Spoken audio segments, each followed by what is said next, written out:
Shalom, shalom, nous sommes le collectif Eureka et nous vous retrouvons aujourd'hui dans notre tranche des motivations. J'aimerais vous parler aujourd'hui sur la foi. La foi, elle s'est définie dans Hébreux, le 11e chapitre, verset 1er, comme la ferme assurance des choses qu'on espère et une démonstration de celles qu'on ne voit pas. Vous savez, nous sommes dans une époque où on parle de la mondialisation, où on a légalisé le mal, on a légalisé le péché. Une époque où, lorsque tu parles de la part de Dieu, tu es dévalorisé, tu es pris comme une personne des temps anciens, comme si tu n'es pas à la mode, quoi. Mais aujourd'hui, j'aimerais t'encourager à continuer à marcher dans la foi. Lorsqu'on parle de la foi comme la ferme assurance des choses qu'on espère, une démonstration de celles qu'on ne voit pas. En parlant de démonstration, on voit des actions. On cherche à prouver l'existence de quelque chose. Et ce que nous, dans la foi, nous voulons prouver, c'est l'existence de Dieu. Et prouver l'existence de Dieu, c'est poser des actes qui sont dignes d'être d'une personne qui croit en Dieu.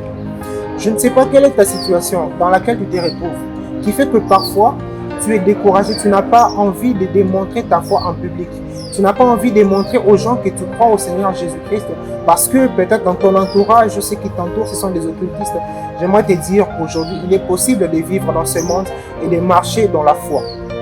Alors, la foi, j'aimerais parler des deux aspects de la foi. Premièrement, agir et deuxièmement, faire confiance à Dieu.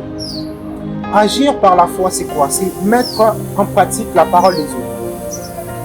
C'est conformer à la parole de Dieu, quelles que soient les situations, quelles que soient les circonstances dans lesquelles tu te retrouves. Et la parole de Dieu nous montre quelques actions à mettre en pratique pour prouver cela.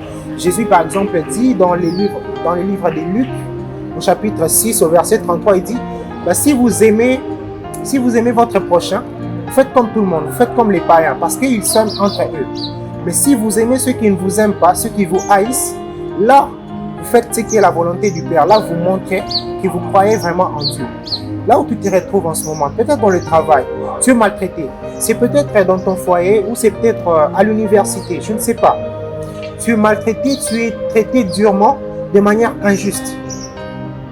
Au point que ça te pousse parfois à poser des actes mauvais, à poser des réactions mauvaises contre cela. J'aimerais te dire aujourd'hui, quelles que soient les circonstances difficiles, il faut toujours croire en Dieu, espérer en Dieu. Prenons l'exemple de Daniel à Babylone.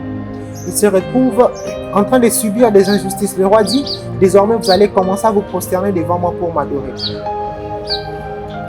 Mais Daniel se conforme à la parole de Dieu.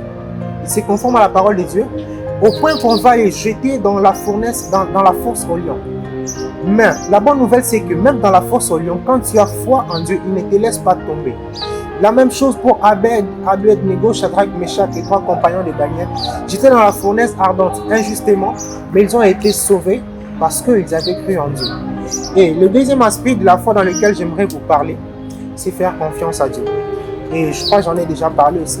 Faire confiance en Dieu, quelles que soient les difficultés.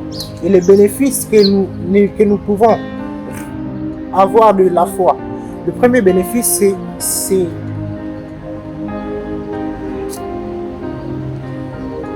que la foi est le moyen pour accéder au salut.